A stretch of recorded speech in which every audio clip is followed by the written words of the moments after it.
Thank you for standing by. My name is Jordan and I'll be your conference operator today. At this time, I'd like to welcome everyone to the Global Ship Lease Q2 2026 earnings conference call. All lines have been placed on mute to prevent any background noise. After the speaker's remarks, there will be a question and answer session. If you'd like to ask a question during this time, simply press star followed by the number 1 on your telephone keypad. And if you'd like to withdraw your question, press star 1 again. Thank you. I would now like to turn the call over to Thomas Lister, Chief Executive Officer. Please go ahead. Thank you very much. Hello everyone and welcome to the Global Ship Lease second quarter 2026 earnings conference call. You can find the slides that accompany today's presentation on our website at www.globalshiplease.com. As usual, slides 2 and 3 remind you that today's call may include forward-looking statements that are based on current expectations and assumptions and are, by their nature, inherently uncertain and outside of the company's control. Actual results may differ materially from these forward-looking statements due to many factors, including those described in the Safe Harbor section of the slide presentation. We would also like to direct your attention to the Risk Factors section of our most recent annual report on our 2025 Form 20-F, which was filed in March 2026. You can find the form on our website or on the SEC's. All of our statements are qualified by these and other disclosures in our reports filed with the SEC. We do not undertake any duty to update forward-looking statements. The reconciliations of the non-GAAP financial measures to which we will refer during this call to the most directly comparable measures calculated and presented in accordance with GAAP usually refer to the earnings release that we issued this morning, which is also available on our website. I'm joined, as usual today, by our Executive Chairman, George Youroukos, and our Chief Financial Officer, Tassos Psaropoulos. George will begin the call with high-level commentary on GSL and our industry, and then Tassos and I will take you through our recent activity, quarterly results and financials, and the current market environment. After that, we'll be pleased to answer your questions. So, turning now on to slide 4, I'll pass the call over to George. Thank you, Tom, and good morning, afternoon, or evening to all of you joining today. Once again, geopolitical uncertainty and volatility played an outsized role during the second quarter. Our liner customers are doing extraordinary work from day to day and even from hour to hour. Our circumstances change. Supply chains are reorganized and often they are then reorganized again. In addition to the repeated closure and partial reopening of the Strait of Hormuz, the security situation in the lower Red Sea and Gulf of Aden has once again taken a step back. On top of that, the reintroduction of broad-based tariffs on U.S. imports is likely to contribute to continued supply chain fragmentation and inefficiency as procurement managers, suppliers, and other cargo interests adjust their operations and risk management strategies. In short, any one of these factors in isolation would typically be highly significant for our industry. But having all of them at the same time is driving an extraordinary level of demand for additional vessels and capacity on top of that from underlying containerized trade demand, which is itself remaining quite firm. Flexible mid-size and smaller container ships like those in the GSL fleet are the greatest beneficiaries, as evidenced by liner companies' continued appetite for ships that under more normal circumstances would be considered overage in these size categories. Meanwhile, prudent and selective fleet renewal has always been at the front of our minds. Against the backdrop of this evolving market, we have placed new build orders for a total of 15 container ships at attractive prices and de-risked from the outset with multi-year charters attached, and over 75% of the contract cost expected to be captured from the adjusted EBITDA generated by those charters within, on average, the first 25% of the ship's useful lives only. These container ships, which we will speak more on briefly, are best-in-class, ultra-high reefer, latest generation eco vessels, and will replace our aging cash cows, providing us with visible cash flows well into the years ahead. In this supportive demand environment, at the same time as putting in place charter cover for the new builds, we have also locked in additional coverage at attractive rates for various of our existing ships coming open in the market. Our contracted revenues now stand at $3.2 billion over 3.3 years of cover, of which $1.45 billion was added during the first half of this year. Our fleet contract coverage is 100% for 2026 and is already at 90% for 2027. Our strong balance sheet and delevering efforts have been reflected in our affirmed credit ratings and an improved outlook from Moody's, as well as a healthy recently upsized dividend of $2.50 per share annualized. We remain focused on maximizing optionality in these turbulent and unpredictable times. Our recent new build orders represent a continuation of our long-running focus on flexibility, discipline, downside protection, and upside potential.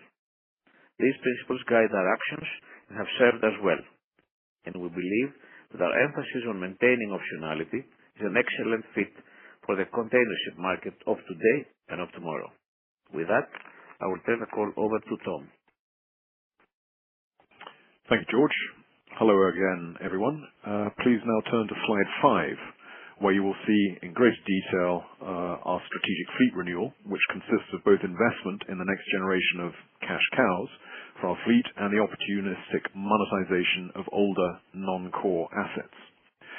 To echo George's words, on the new build front, we see our acquisition of 15 mid-size, ultra-high reefer, wide-beam, latest generation container ships with long-term charters attached as the exact combination of prudent downside protection and attractive upside potential that we look for in any transaction. As highly specified ships in a structurally underbuilt but crucially important segment of the container ship fleet, we see these vessels as best-in-class, flexible, future-proofed, and strong earners going forward. It's worth underlining the fact that more than $1 billion of the $1.3 billion of contract price is covered by contracted EBITDA expected to be generated by the firm charters in place ex-yard over a TEU weighted average term of 7.1 years, meaning that these new builds are materially de-risked right out of the gate, and essentially we're covering over 3/4 of their aggregate contract price within roughly the first quarter of their collective economic life, and all that with charter cover from top-tier charterers.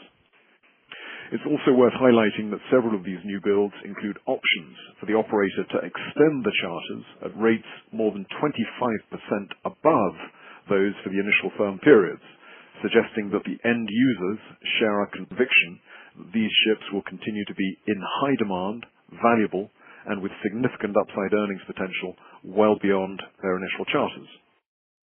These new build transactions were possible due to our ability to move fast, thanks to our discipline in building a fortress balance sheet, and we expect the forward visibility on contracted revenues to support attractive funding alternatives for these assets, which will likely involve a combination of cash from our balance sheet and debt to enhance returns on equity. For modeling purposes, it is important to keep in mind that the contract payments for these new builds are milestone-based and backloaded, with more than half of the contract price not payable until the respective ship is delivered. We also consider the opportunistic monetization of older assets to be an integral part of fleet renewal. And at the bottom of the slide, you can see that we have sold forward 4 older non-core ships during the first half of the year for a total of $65.5 million, with an aggregate gain on book expected to be in the region of $33 million. Added to which, we will continue to benefit from these ships' earnings until they deliver to buyers in scheduled slots ranging between the end of this year and the end of next year. Moving to slide 6, we show the structural rationale behind the new building orders and why this was the right time for us to pounce on these opportunities. As we have highlighted for some time, the mid-size and smaller container ship classes have been underbuilt for many years, with a lion's share of investment capital piling into ultra-large ships. That has left the crucially important sub-10,000 TEU portion of the global fleet with an advanced age profile. And to illustrate this point, the median age of the oldest quartile by TEU capacity within each fleet segment below 10,000 TEU ranges from 21 to 28 years, and that's today, which translates to around 24 to 31 years by the time our new builds actually deliver into the space. So, you have an aging global fleet combined with a more limited order book at a time when the value proposition of such flexible assets is proving to be increasingly important and in growing demand from liner operators. Furthermore, with the industry and its regulators now looking less likely to coalesce around a long-term decarbonization trajectory and rule set anytime soon, we see the option value of a wait-and-see approach on fuels and propulsion as having materially diminished. The convergence of these factors, together with the commercial terms available to us, our ability to transact on the new builds while de-risking them with charter coverage ex-yard, and the aging out of our existing cash cows made these orders a clear and compelling opportunity for us and for our shareholders. We expand further on our rationale for investing in new builds on slide 7. We have a history of being prudent in managing risk through the shipping cycle while capitalizing on upside cyclicality and volatility, particularly in time charter earnings, to build value for shareholders. In the chart, you can see how second-hand asset prices, which are the dark blue line, and particularly the time charter rate index, the green line, have both trended and spiked upwards, while the new build price index, the pale blue line, has remained comparatively flat in recent years. In fact, with yard order books essentially full for the next few years, the main factor currently expected to drive new building prices is inflation. So, combining all these considerations, this is a good entry point for new builds as long as they are in the right size categories, appropriately specified, and de-risked with charters. And with the combination of our fortress balance sheet and strong industry relationships, we have the ability to move quickly and decisively in developing these compelling opportunities. The result is 15 new builds contracted on attractive terms with multi-year charters attached, which lower our average fleet age and, crucially, increase our cash generation runway as our cash cows begin to age out.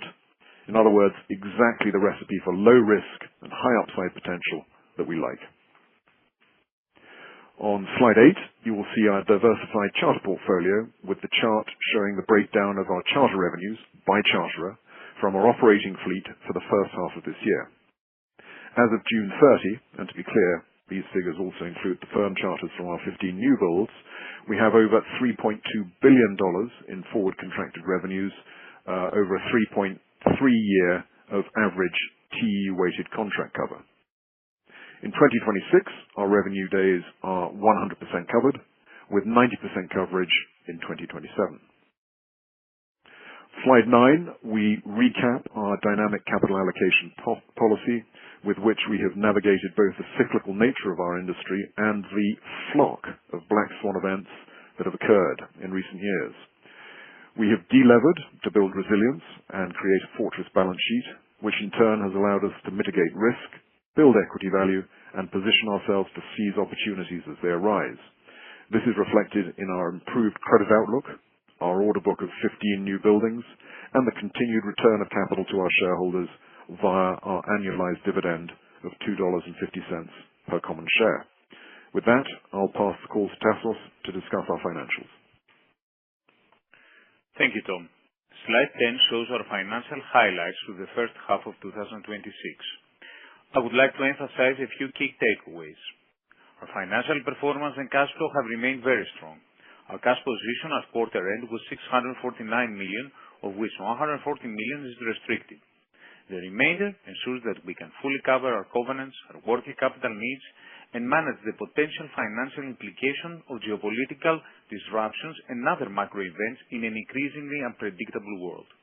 It also provides dry powder both for CapEx to optimize the commercial value and marketability of our existing fleet and for disciplined investment in fleet renewal when the right opportunities present themselves, including the payment installments, of course, for our 15 new buildings. During the second quarter, we were also pleased to put in place a new $55.5 million debt facility with Bank of America, 5-year paper, secure against ships we bought with cash at the end of 2025, priced at SOFR plus 140 base points. A good addition to our capital stack. And of course, we continue to pay our compelling dividend. On slide 11, We highlight our ongoing efforts to delever and de-risk to build resilience and maximize optionality. The graph on the left shows our outstanding debt, which was $950 million at the end of 2022, and we have managed to reduce it to just under $600 million by June 30, 2026, while at the same time growing our fleet considerably and increasing the number of unencumbered ships. The graph on the right shows the same story of the financial leverage front, but with even great progress, improving from 8.4 times in 2018 to 0.4 times today. Slide 12 further emphasizes our commitment to our strong financial platform. The left-hand graph shows how we have successfully lowered our borrowings cost from 7.56% in 2018 to 4.43% today, even as base rates have moved higher. And despite an inflationary environment, we have managed to reduce our average daily break-even cost from over $12,000 per ship at the end of 2018 to just over $10,000 per ship today. With that, I will turn the call back over to Tom to discuss the market and our fleet.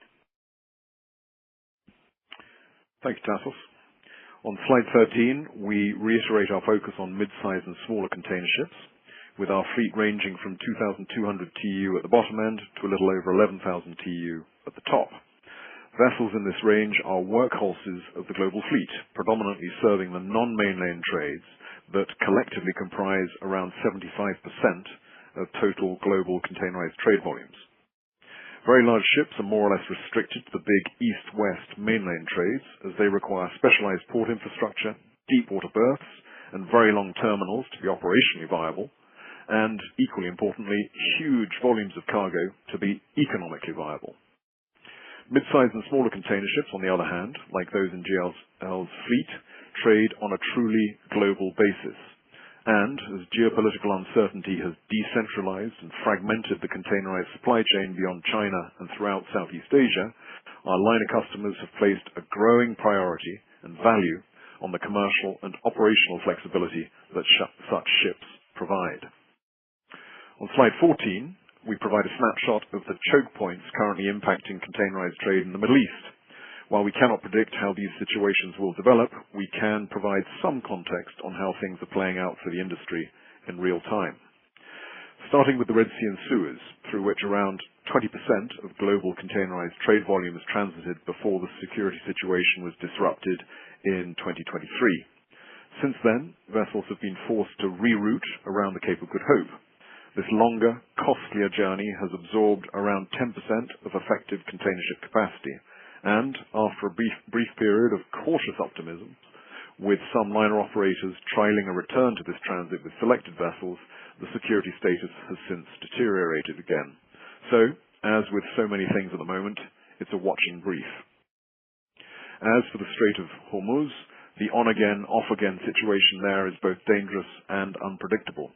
Prior to this conflict, about 3 to 4% of containerized trade volumes passed through the strait in global terms. Now, major hubs and ports within the Persian Gulf are severely constrained. Liner companies are rejigging service networks, and although considerable effort is being put into trying to explore alternative means to reliably flow cargo into and out of the region, it is not proving straightforward. Both of these situations are highly dynamic, and their long-term implications for container shipping are unclear. But in the near term, they add layers of complexity and inefficiency for the shipping industry to navigate, with seafarer safety of paramount concern. On slide 15, we highlight supply-side and scrapping trends, where little has changed. Idle capacity and scrapping activity both continue to hover near zero. The inefficiencies in the supply chain and subsequent longer voyages have both nearly eliminated slack in the system and kept vessels on the water longer than would otherwise have been expected in a quote-unquote normal environment. Why? Because earnings have remained so attractive. Slide 16 shows the order book. While the order book has certainly grown meaningfully, it remains smaller in the segments upon which GSL is focused. For the big ship segments over 10,000 TEU, the order book to fleet ratio stands at 55%, which drags the average ratio for the overall fleet order book to 39%. Meantime, the ratio for the mid-size and smaller container ship segments relevant to GSL is significantly lower, at around 25%, with deliveries spread over the next 4 years or so. As I mentioned earlier in the context of our own new build orders, the mid-size and smaller size segments of the global fleet are also aging, such that the corresponding order book is quite closely matched by ships that are, or will shortly become, 25 years or older. Essentially, these ships will be scrapping candidates whenever the market eventually pulls back. If we assume that all vessels over 25 years old were to be scrapped through 2030, the net effect would be growth of under 1% for the global fleet sub 10,000 TEU. In any case, while charter rates remain strong, we're very happy to lock in charter coverage. If the market were to normalize, on the other hand, to the downside, then we would expect global scrapping activity to pick up meaningfully, offsetting fleet growth and potentially also creating counter-cyclical purchase opportunities for owners like us with strong finances and a long-term through-cycle strategy. So it's win-win, as we see it. On slide 17, we provide a snapshot of the charter market. The right side of the slide shows market rates for term charters, which remain strong, and should be considered alongside our average break-even rates, which stand at just over $10,000 per vessel per day. With that, I will turn the call back to George on slide 18. Thank you, Tom. To summarize, we continue to focus on maximizing optionality and resilience in a world beset by geopolitical complexity, macroeconomic volatility, and regulatory uncertainty. Supply chains have decentralized and fragmented, making the operational flexibility offered by GSL's mid-size and smaller ships a priority for our liner customers. We have continued adding charter coverage, which now stands at $3.2 billion, up by over $1 billion on where it stood at the end of the first quarter, thanks largely to the addition of our 15 new builds with charters attached. Our delevering efforts have resulted in a fortress balance sheet, and our high operational efficiency and capital allocation discipline have resulted in highly competitive break-even rates. Our prudent selective fleet renewal has seen us monetize older, non-core ships and acquire both second-hand vessels and more recently new builds. But our recipe remains the same: be disciplined, be patient, and be nimble, and use the cycle to minimize downside risk and maximize upside potential. And of course, returning capital to shareholders remains a top priority. Our recently upsized dividend now stands at $2.5 per share annualized, which is a dividend yield of about 5.7% on the basis of yesterday's close. With that, we will be very pleased to take your questions. As a reminder, if you'd like to ask a question in today's call, simply press star followed by the number 1 on your telephone keypad. Your first question comes from the line of Omar Nokta from Clarkson Securities. Your line is live.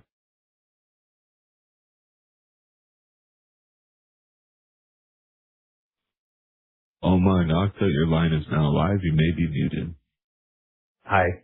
Sorry about that. It was on mute. Hi, George. Hi, Tom. Thanks for the update. A couple of questions. Maybe just first on the investment in the new buildings back in June that you first announced.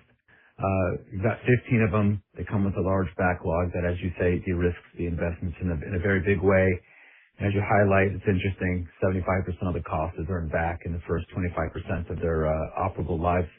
Obviously, it's a sizable investment and don't expect you to do more of this, but you do have the flexibility given just how strong your balance sheet is. But I wanted to get a sense from you, how repeatable is this type of business? It's clearly unique and we haven't seen this in the past, but just want to get a sense from you, is this sort of a one-off that you're really able to capture? Or is this sort of like kind of like the norm, quote unquote, in what owners can expect to capture in today's market? Hi, Omar. This is Tom. I'll kick it off, and no doubt George and Tassos will add. We're delighted with this transaction. As you say, 15 new builds, de-risked out of the gate to the tune of 75% of the contract price, with the adjusted EBITDA implicit in the contracted charters. Not easy to put together such a deal. So I wouldn't say that it's the quote-unquote new normal, to use your expression, either for us or for the market. Indeed, I would say, while obviously we're willing to look at new buildings, as we've just demonstrated, we're not dogmatic on that front either. We're happy to look at new buildings, existing tonnage, sale and leasebacks, whatever really, as long as the numbers make sense and the risk profile makes sense. So this doesn't mark a departure from our existing strategy. I would say it marks simply an evolution of that same strategy, focusing on minimizing downside risk and maximizing upside potential. But I'll pass the call to George in case he wants to add more to that. Yeah, if I may say that by no means such a transaction is available in the market, and it's something that it's easy to make. We capitalize on our relationships with our clients and our know-how on designing ships that are not available in the market and that are very particular. So, and the timing also. We chose to go into the new build market at a time where we felt it is an opportune time, achieving relatively good prices. It is the same recipe. Timing is everything in what we look to do in container shipping, and we try to time our investments always very carefully. And our first priority is de-risking the transactions that we do. That's what we have always been doing on the second-hand ships. Same recipe here. Yeah. No, it's certainly from your history, you've been very nimble and methodical with your investments, and this is a very good example of that. And maybe just a follow-up, a separate topic. You've forward sold 4 ships so far. They're all generally older in age. I know it's a bit tricky. It's a nice problem to have in terms of deciding, whether to sell these older ships in your fleet or hold them and put them on more charters. But how are you thinking about, say, the dozen or so feeder ships you have left that are built pre-2010? Are those likely to be sold as well on a forward basis maybe? Or do you think there's an opportunity to keep fixing them out? There isn't a sort of a general answer that I can give you on that front, Omar. We effectively run a sort of a hold or divest analysis as we're approaching the end of the charter on any ship, and if it makes sense to sell, in our view, at that particular time, and we think we're going to make more money for shareholders by selling as opposed to by holding the asset, then we will sell, depending upon the opportunities that are available to us at that time. On the other hand, I would say more generally at least, we think that you make more money out of holding and operating a container ship through the cycle than you do by selling it. It's only because these vessels, these 4 ships that you referred to at the outset of your question, were approaching inarguably close to the end of their economic lives, that we felt that the option value attached to those vessels, at least for us, was somewhat reduced, and as a result it made sense to divest them on what we considered to be attractive terms. But it's not a general approach. Every transaction, every ship, every investment and divestment we analyze on its own rights. Understood. Okay. Thank you, Tom. And thanks, George, for your comments. Congratulations on those new buildings, and I'll pass it back to you. Thank you very much, Omar. As a reminder, if you'd like to ask a question, simply press star 1 on your telephone keypad. Your next question comes from the line of Stephanie Moore from Jefferies. Your line is now live. Hi, good morning. Thank you. I wanted to follow up on the new buildings as well. To your point, obviously, congrats on locking in those time charter rates on those assets. But I wanted to maybe talk through, how sensitive is the investment case for these new builds around recharter rates after those first contract periods expire? And then I guess, what are your underlying market assumptions embedded in this analysis that supports the new build investment? So great to see the first set locked in, but wanted to get your thoughts on kind of even after that, what your underlying outlook is. Thanks.